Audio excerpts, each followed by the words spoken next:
ఒకరోజు ఒక సాధువు నదిలో స్నానం చేస్తూ ఉన్నాడు. ఆయనకి ఆ నీటిలో తేలుతూ వస్తున్న ఒక తేలు కనిపించింది.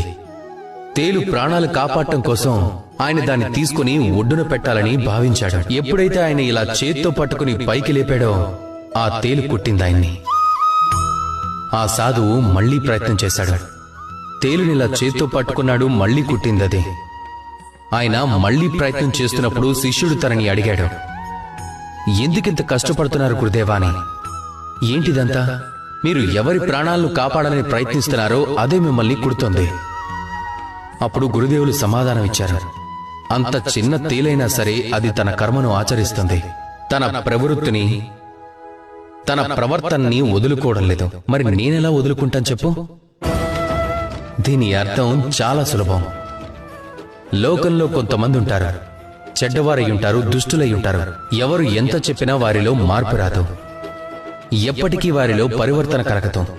అలాగని మనం మన కర్మను ఆచరించడం మానకూడదు, మనం ప్రయత్నం చేయడం కూడా మానకూడదు. అలానే మనం వెనుకంజ వేయకూడదు. ఇందుకు ప్రపంచ చరిత్రే సాక్ష్యం. ఈ ప్రయత్నం అనేది ప్రపంచం గమనాన్నే మార్చివేయగలదు. అందుకే నాతో కలిసి ప్రేమగా పలకండి, రాధాకృష్ణ.